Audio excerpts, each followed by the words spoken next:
(60명) 정도가 세계에서 가장 농구를 잘하는 NBA 시장에서 뽑히게 되죠.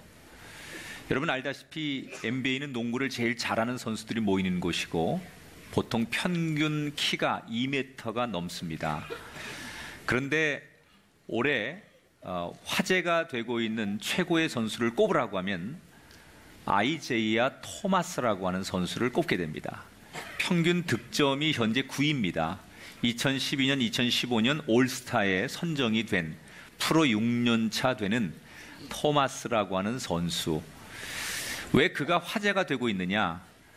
그의 키가 2m가 넘는 줄비한 선수들 틈에 174.6cm 밖에 되지 않습니다. 중요한 건 저보다 작다는 겁니다. 제 키가 175 이상은 된다는 것을 여러분이 알아주셨으면 좋겠습니다. 사람들은 키가 커야 운동을 잘하고 농구를 잘할 거라고 생각합니다. 그래서 상대적으로 작은 선수가 좋은 성적을 낼 수 없다고 비교하고 그런 의식을 가지고 있지만 토마스라고 하는 선수는 그 장신 숲을 헤집고 대단한 기량으로 키가 작아도 그 키 큰 선수들 틈바구니에서 얼마든지 좋은 기량을 낼 수 있음을 보여주면서 상식을 깨트리고 있습니다. 우린 때때로 인생을 살면서 나보다 더 잘하는 사람 또는 나보다 못하는 사람을 비교하며 동경하기도 하고 좌절을 하기도 하고 또는 상대를 우리가 무시하기도 합니다. 예를 들면 우리 어떤 사람들을 비교할 때 저 사람은 좋은 차 타고 다니네, 근데 저 사람은 상대적으로 작은 차를 타고 다니네 라는 걸 비교하면서 은근히 상대의 가치를 평가하죠. 나 자신도 내 주변의 친구나 이웃이나 동료들은 저만큼 앞서가는 것 같은데 나는 그 자리에 맴돌고 있으면 그 사람과 나를 비교하면서 상대적 박탈감과 열등감도 갖는 게 우리 인간이에요.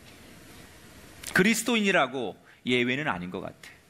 우리 역시 세상을 살면서 많은 비교의식 때문에 죄를 짓기도 하고 때로 우리 마음이 속상하기도 합니다. 오늘 누가복음 13장 1절부터 21절까지 예수님은 세상에서는 비교하면서 큰 사람, 작은 사람이 존재할지 모르지만 예수님의 관심은 특별히 하나님의 나라는 크든 작든 그게 중요한 게 아니라는 거죠. 다 소중하다는 거예요. 그래서 인간의 관점에서 크고 작은 것이 중요한 것이 아니라 하나님의 관점에서 모두가 소중하다는 것을 예수님께서 말씀하고 계십니다. 지금 누가복음을 우리가 한 장 한 장 강해를 하는데 이 누가복음의 스토리는 예수님께서 제자들과 함께 예루살렘이라고 하는 목적지를 향해 가시면서 과정에 생기는 에피소드가 이야기로 나오는 거예요. 지금 예수님은 예루살렘 십자가를 지기 위해서 그곳으로 뚜벅뚜벅 걸어가는 거죠. 그리고 그 가운데서 많은 일화들이 소개가 되는 거예요. 오늘 말씀에 예수님께서 사람들에게 이런 당부를 하십니다. 시대가 어려울수록 시대를 잘 분별해야 된다. 그리고 소위 세상에 대해서 눈을 뜨고 좀 바라봐라. 소위 깨어있으라 라는 얘기를 하십니다.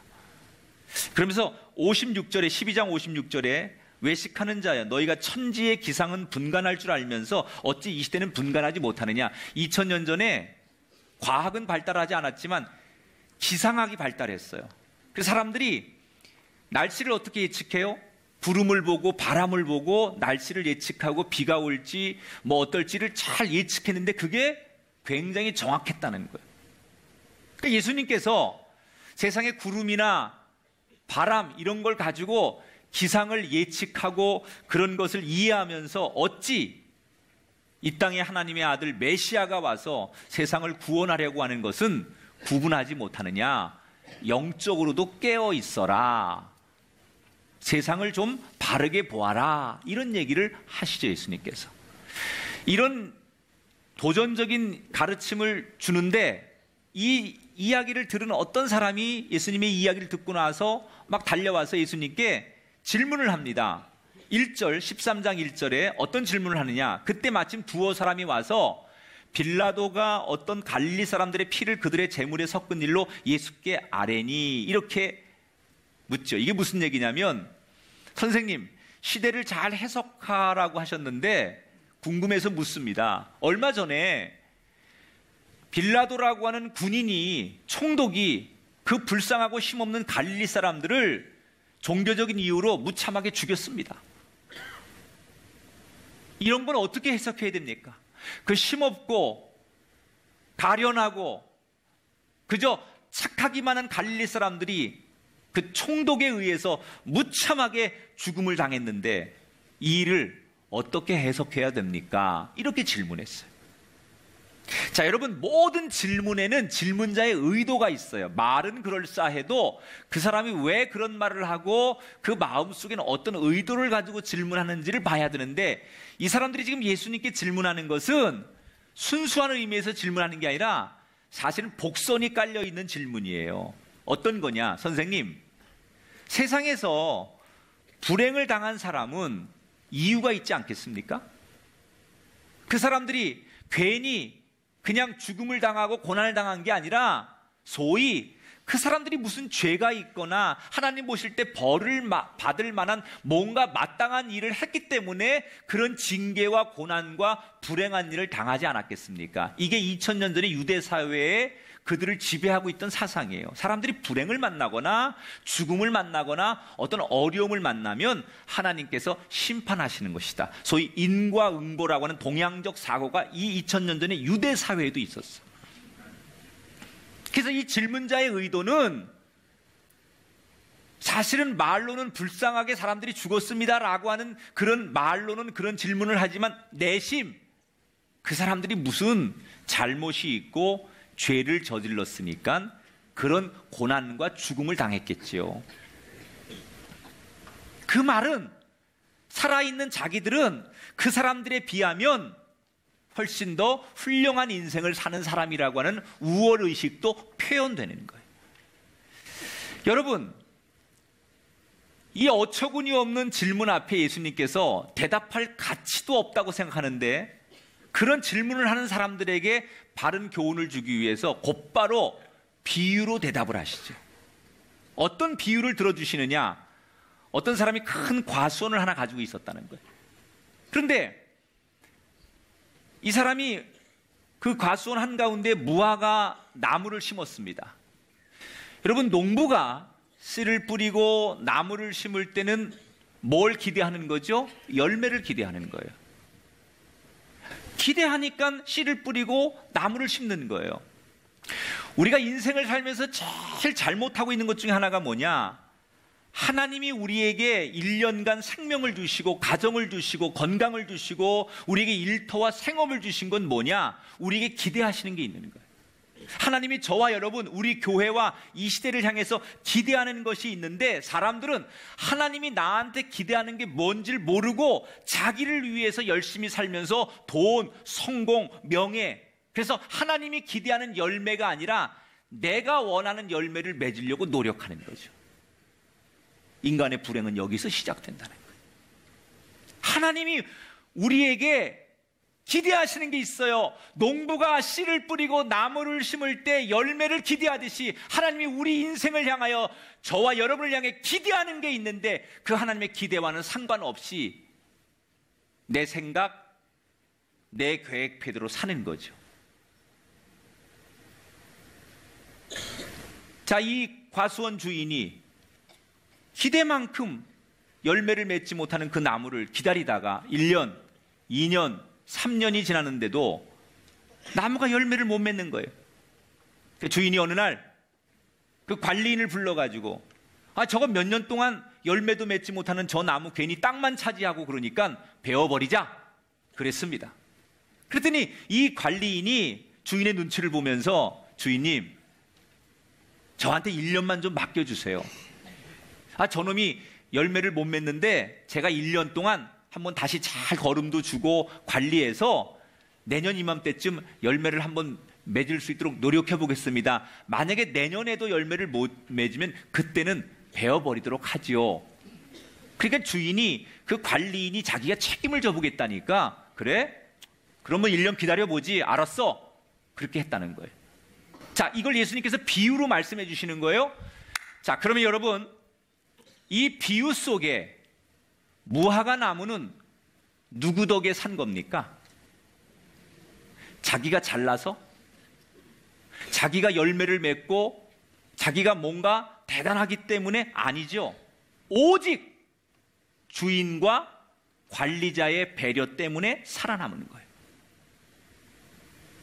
지금 예수님께 그 갈릴리 사람들이 억울하게 죽었는데, 그들이 죽은 것은 뭔가 그들이 죽을 만한 일을 했기 때문에, 뭔가 잘못이 있기 때문에, 원인이 있기 때문에 결과가 있는 것처럼 뭔가 이유가 있으니까 그렇지 않겠습니까? 라는 식의 의도의 질문을 한 그들에게 예수님이 하고 싶은 얘기는, 나는 잘못한 게 없어서 이렇게 살아있고 복을 받고 있다고 생각하면 그것은 큰 착각이라는 거예요.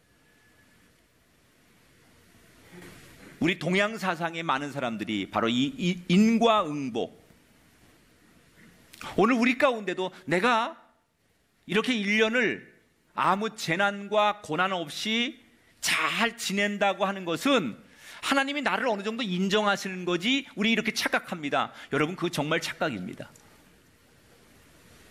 우리 모두는 다 죄인이에요. 언제 죽을지 모르는 죄. 여러분이 언제 죽을 줄 알아요? 기독교는요, 죽음이라고 하는 신학을 굉장히 중요하게 생각해요. 다른 종교는 죽음을 꺼려합니다. 그러나 기독교는 이 죽음이라고 하는 것을 굉장히 중요한 신학으로 부각을 시킵니다. 그리고 이 과정을 우리가 넘어야만 기독교의 신학이 나오는 거예요.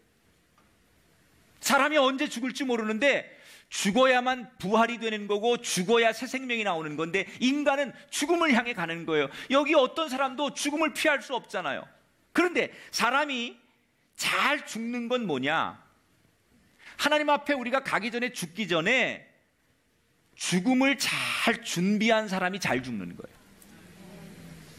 뭐가 죽음을 잘 준비하는 거냐?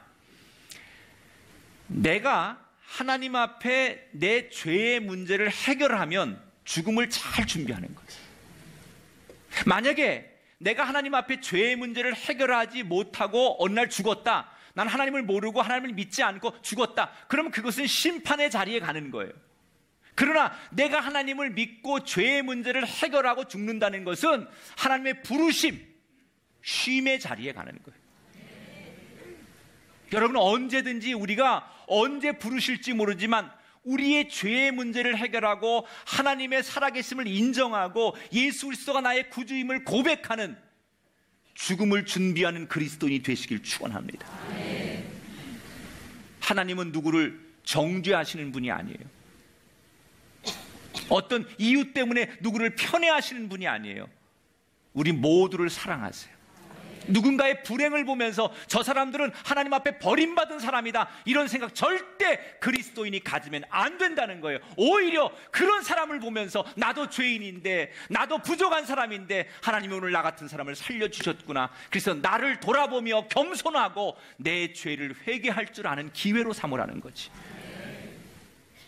남의 불행과 남의 고난을 보면서 나는 의로운 사람이라든지, 저 사람들은 나보다 더 많은 죄를 지었기 때문에 고난을 당한다라고 생각하는 것은 어리석은 생각이라는 거예요.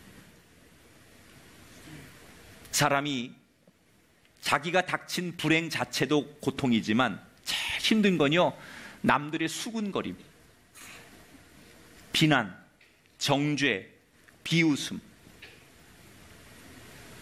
내가 불행한 일을 만난 것도 고통이지만 사람들이 나를 향해서 수군덕거리는, 비웃는 거예요.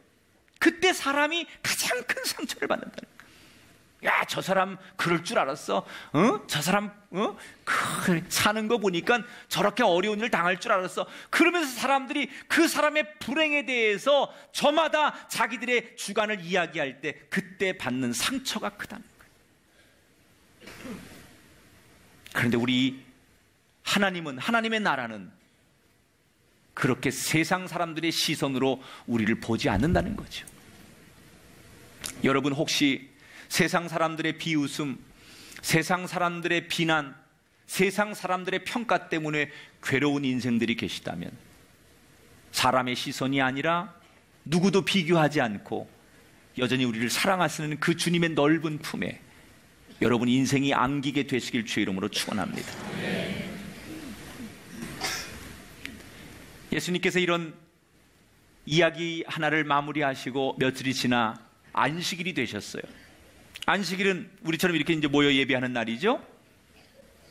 자, 예수님이 안식일을 지키기 회당에 들어가셨어요. 그런데 정말 많은 사람들이 회당에 모였는데, 그 예배를 인도하는 회당장도 있을 것이고 율법사도 있고 제사장도 있을 텐데, 사람들이 예수님을 알아보고서는 예수님께, 예수님 우리에게 말씀을 좀 전해주세요, 말씀을 가르쳐주세요, 예배 인도해주세요. 그러니까 예수님께서 그들에게 할 수 없이 말씀을 가르치게 되었어요. 근데 그곳에는 정말 많은 사람들이 있어요. 그 지역의 권력자도 있었을 거고, 부자도 있었을 거고, 유명한 사람도 있었을 거고, 장사하는 사람들도 있었을 거고, 많은 사람들이 지금 그 회당에 모여서 예수님 말씀을 듣고 있는 거예요. 그런데 유독 예수님의 눈에 밟히는 한 사람이 있었어요. 잘난 사람, 유명한 사람, 똑똑한 사람, 많은 무리 가운데 유독 예수님의 눈에 밟히는 한 사람이 있었어요. 그가 누구냐? 11절에 보니까 18해 동안이나 귀신 들려 앓고 꼬부라져 조금도 펴지 못하는 한 여자가 있더라. 합병증 환자예요. 18년 동안 여기 성경에 보니까 악한 귀신이 그를 붙들고 있어서 정신적으로 고생을 하면서 장애를 가지고 있는데, 육신도 완전히 망가져서 곱추처럼 허리가 구부러져서 저 회당 한쪽 구석에서 사람들의 주목도 이목도 끌지 못하고 아무도 관심 갖지 않고 버려진 쓰레기처럼 저 한 귀퉁이에서 이 여자가 부들부들 떨며 그 회당 안에 들어와 예배를 드리고 있는 거예요. 사람들은 그 여인에 관심이 없어요. 아무도 그 여인을 쳐다보지 않아요. 그래서 그는 저 귀퉁이에 있었을 거예요. 그런데 아무도 주목하지 않은 그 여인이 예수님 눈에 계속 들어오는 거예요. 그 이 앞에 유명하고 잘난 사람, 훌륭한 사람 많이 있었는데, 지역 유지들 다 와 있는데, 유독 예수님의 마음에, 눈에는 버려진 그 여인이 밟히는 거예요. 나는 이게 은혜라고 생각해요. 오늘 우리의 예배당 속에 누군가에게 이 사건이 일어나게 되길 축복합니다. 지금 우리가 예배하는 이곳에 주님의 눈에 유독 내가 밟혀서, 이 많은 사람 가운데 우리 가정이 밟혀서, 내 인생이 밟혀서 주님의 시선이 떼어질 수 없는, 주님의 시선이 나에게 머물 수밖에 없는 그 한 사람이 오늘 이 예배당에 있게 되길 축원합니다. 한눈에 봐도 몸도 마음도 지쳐있고 희망도 꿈도 없는 버려진 그 여인, 너무나 불행한 이 여인을 그냥 둘 수 없었던 예수님은 그녀를 부르십니다.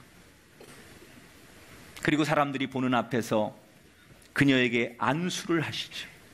그리고 놀라운 선언을 하십니다. 12절 같이 한번 여러분 읽어봐요. 큰 소리로 시작. 여자여, 내가 내 병에서 놓였다. 하나님께서 내 병에서 너를 놓아주셨다라고 선언을 하셨어요. 그랬더니 이 여자가 18년 동안 굽어있던 척추가 예수님 손을 잡아 일으키니까 쭉 펴지면서 건강하고 맑은 그런 여자로 딱 그 순간 고쳐지면서 이 여자가 아주 건강하고 행복한 얼굴로 돌아오더라는 거예요. 저는 이 놀라운 예수님의 선언, 18년 동안 그를 짓누르던 질병과 가난과 인생의 공포와 두려움이 예수님의 말씀 한마디에, 예수님의 선포 한마디에 가난이 떠나가고 질병이 떠나가고 저주가 떠나가고 여러분에게 이 은혜가 있길 축원합니다. 여러분 삶에, 여러분 가정에, 여러분의 인생에 예수님의 선언 한마디, 내가 너를 자유케 하리라, 내가 너를 축복하리라, 내가 너를 붙들리라, 내가 너와 함께하리라, 이 선언이 여러분에게도 임하게 되기를 주의 이름으로 축원합니다. 여러분, 그래서 설교가 중요한 거예요. 설교는 선포예요. 하나님의 말씀이 선언되는 거예요. 여러분이 말씀 들을 때 정신 차리고 그 말씀을 아멘으로 받아들이고, 그 말씀 속에서 하나님이 나에게 계획하시는 어떤 말씀이 있다고 여러분이 사모하고 그 말씀을 받아들일 때, 여러분에게 선포되는 그 말씀이 여러분의 가난과 질병과 인생의 고통과 미래를 바꾸는 말씀이 될 줄 믿습니다. 그래서 설교가 중요한 거죠. 여러분, 찬양도 선포예요. 찬양도 우리가 찬양하는 거, 선포하는 거죠. 주님을 찬양합니다. 하나님을 높입니다. 예수 이름을 높입니다. 이게 다 선포예요. 예수님께서 선포하실 때 이 여인의 불행이 행복으로 바뀌었어요. 오늘 이 자리에 이 선포 한마디에 인생과 운명이 바꿔지는 사람이 나오게 되기를 축원합니다. 그런데 그 놀라운 광경을 목격한 사람들이 다 감사하고 기뻐하고, 어쩌면 이런 일이 일어나지, 이런 기적이 일어나는구나, 그리고 하나님을 찬송하고 기뻐하는데, 유독 한 사람만은 불편한 마음과 부정적인 생각으로 예수님의 이 사역을 못마땅하게 생각하는 한 사람이 있었어요. 그가 누구예요? 회당의 책임자였던 회당장이에요. 이 사람은 예수님의 이런 모든 사역에 대해서 불만이 있는 거예요. 왜? 예수님이 율법을 어겼다는 거예요. 율법을 어겼다는 거예요. 율법에 안식일을 지켜라 그랬는데 14절에 보니까 일할 날이 엿새가 있으니 그동안에 와서 고침을 받을 것이요 안식일에는 일하지 말아라, 이렇게 율법에 나와 있어요. 아니, 예수님이 지금 안식일을 어겨가면서 죄를 범했기 때문에 아무리 좋은 일이라도 이건 하나님 앞에 안 된다는 거예요. 그러니까 예수님께서 이 어이없는 트집을 잡는 이 회당장을 향해서 곧바로 그를 향해 질책하고 그의 잘못된 생각을 고쳐주려고 반격을 하시죠. 15절 16절, 외식하는 자들아, 너희가 각각 안식일에 자기의 소나 나귀를 외양간에 풀어내어 이끌고 가서 물을 먹이지 아니하냐? 그러면 18해 동안 사탄에게 매임받은 이 아브라함의 딸을 안식일에 매임해서 푸는 것이 합당하지 아니하냐? 여러분, 율법은 뭐예요? 하나님께서 모세에게 주신 법이에요. 하나님의 법. 그리고 시간이 지나면서 그 10계명을 토대로 해서 종교 지도자들이 조금씩 거기에다가 보탤 걸 보태고 뺄 걸 빼면서 자기들 임의대로 만든 게 율법이에요. 근데 이게 시간이 지나니까 이 당시 종교 지도자들이나 이 제사장들이 율법을 자기들 입맛에 맞게끔 고치는 거예요. 하나님의 말씀은요, 그냥 있는 대로 받아들이고 있는 대로 믿는 게 제일 좋은 거예요. 안식일을 지켜라 그러면 우리는 그냥 안식일을 지키면 돼. 하나님 그렇게 말씀하셨으니까. 그래서 주의를 거룩하게 지키는 거예요. 이거 정말 우리가 다른 그 어떤 것보다도 귀하게 지키면 그게 복이고 그게 하나님과의 관계예요. 그런데 거기에다가 자꾸 토를 다는 거야.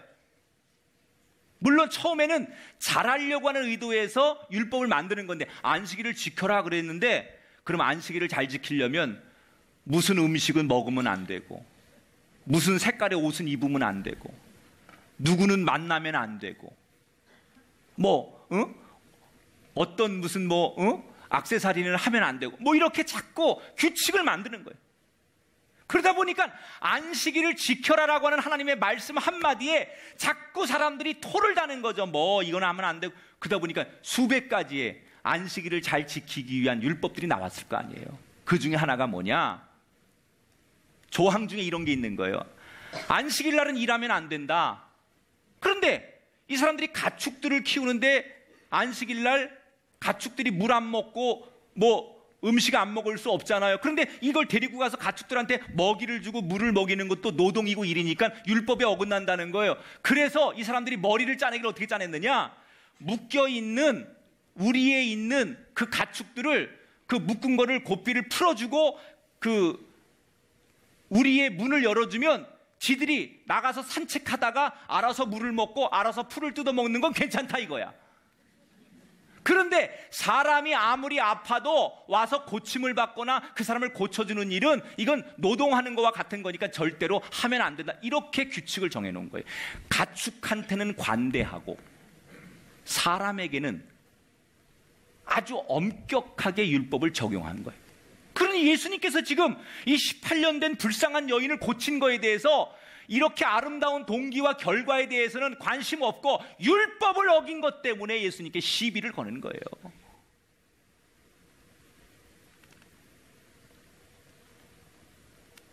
여러분, 왜 이 종교 지도자들이 이런 말도 안 되는 율법을 만들었을까요? 이유는 그런 거예요. 우리들한테 이익이 되느냐 안 되느냐 이걸 따지는 거예요.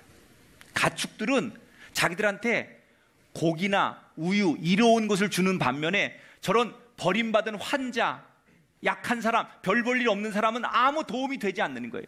그러니까 나한테 이로운 것에는 느슨하게, 필요 없는 것에는 엄격한 규정을 적용하면서 율법을 만들다 보니, 그러면서도 자기들은 종교인 척하고 하나님 앞에 우리가 제사 드리는 사람이라고 하고 율법을 잘 지키는 사람들이라고 말하면서 자기들이 칭찬받고 있다고 생각하는 그런 사람들. 그러니까 예수님께서 그들에게 뭐라고 그래요? 독소를 퍼붓는 거예요. 이 외식하는 자들아.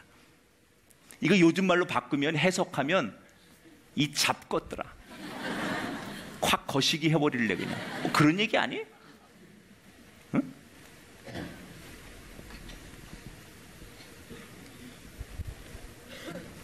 누구보다 고상한 척, 누구보다 잘하는 척, 누구보다 하나님 앞에 인정받는 척하지만 그 속에는 우월의식과 자기에게 이익이 되는 것에 관심을 갖는 더 많은 죄를 짓고 있는 가식적인 종교인들.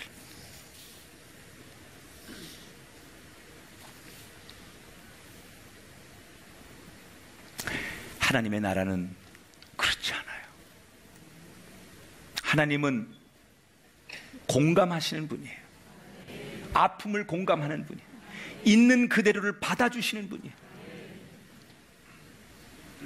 나는 여러분이 사람의 관점이 아닌 하나님의 관점에 의해서 그 하나님의 앞에 아픔을 공감받을 수 있는 그 사람이 되시길 축복합니다.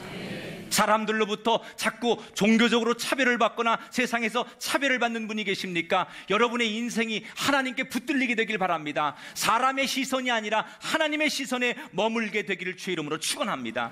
사람 보지 마시고요,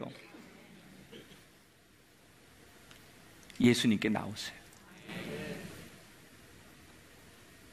그러면서 오늘 예수님은 그 외식하는 종교 지도자들을 향해서, 그리고 많이 하나님 나라에 대해서 궁금해하는 그 사람들에 대해서 하나님 나라에 대한 결론을 얘기했습니다. 두 가지 말씀을 하시죠. 오늘 성경에 보니까 겨자씨의 비유와 누룩의 비유를 말씀하세요. 둘 다 아주 작은 미미한 존재. 겨자씨라는 거는요, 우리 육안으로 잘 보이지도 않는 작은 씨예요. 근데 이것을 심으면 한 3m에서 5m 그 나무가 자랍니다. 겨자나무가. 사진을 한번 볼까요? 저렇게 자라요. 눈에 보이지 않는 작은 씨를 심으면 저게 나중에 저렇게 자라요. 또 누룩이라는 건 뭐예요?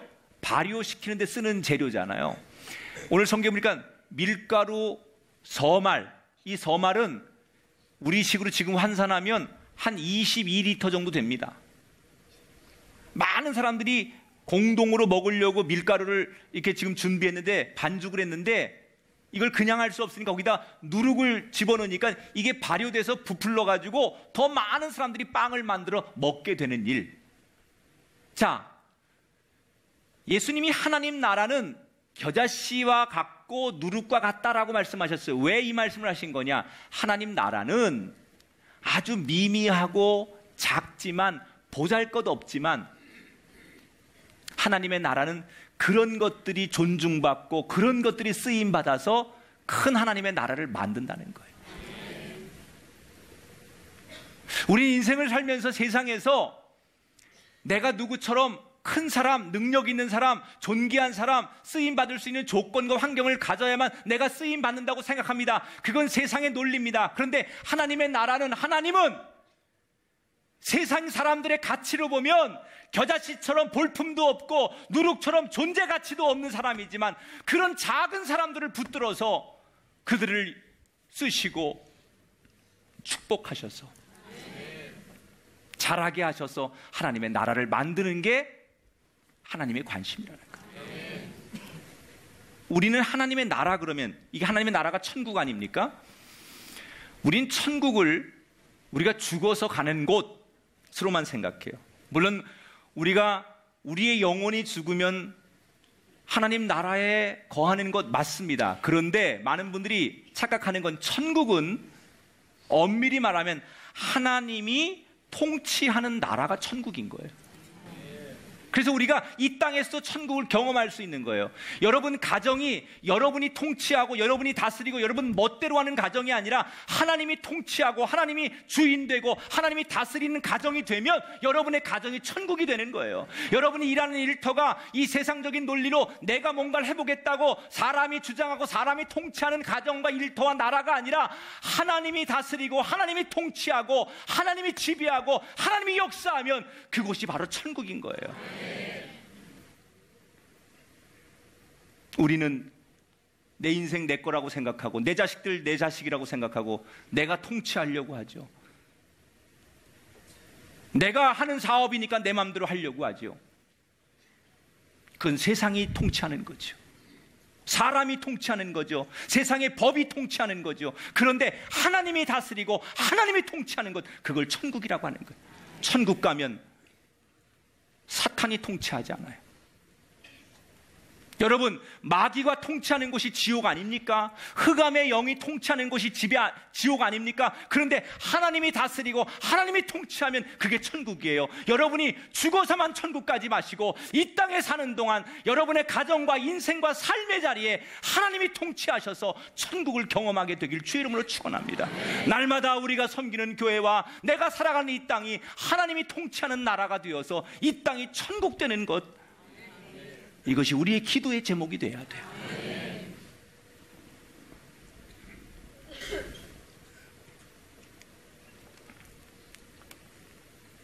많은 사람들이 나는 교회에서 별로 내가 이렇게 너무 작고 미미한 존재니까 자기를 자꾸 버려요. 자기 자존감을 바닥에 버려요. 아니에요. 하나님은 여러분이 믿음으로 하기만 하면 아무리 별 볼 일 없는 일이어도 그 일을 크게 쓰십니다. 그게 하나님 나라라는 거예요. 그걸 예수님 가르쳐 주는 거예요. 그저 작지만 자기의 자리에서 모퉁이 돌처럼 자기 역할을 잘하는 이게 행복이지, 몇 사람이 주도하고 몇 사람이 이름 내고 몇 사람의 영향력 때문에 만들어주는 그런 교회보다는 모두가 다 작은 존재지만 자기 자리에서 그 모퉁이 돌을 감당하는 그런 사람들이 모인 곳, 그것이 천국인 거예요. 여러분, 사람들하고 비교하는 거 의미 없습니다. 사람들은 저 사람 잘하고 저 사람 훌륭하고 저 사람 젠틀하고 그렇게 말할지 몰라도 하나님은 여러분의 그 모습 그대로를 좋아하십니다. 나는 네 못난 모습 그대로, 투박한 모습 그대로, 네 병든 모습 그대로, 나는 그 모습이 필요하니 잘하려고 하지 말고 뛰어나려고 하지 말고 그 모습 그대로 내게로 와라. 우리 꿈의 교회 성도 여러분, 1년 동안 수고 많으셨습니다. 그러나 내년에도 다시 한번 여러분의 그 자리에서 기쁨이 되고 내 모습 이대로를 주님께 드리는 최선의 삶이 되시길 바랍니다. 그래서 나의 삶이 하나님이 통치하는 인생이 되어서 내 삶이 천국이 되고 하나님이 다스리는 가정과 일터와 교회가 되어서 우리가 이 땅에서 천국을 경험하는 하나님 나라의 주인공이 되시기를 주의 이름으로 간절히 축복하고 권면하고 기도합니다.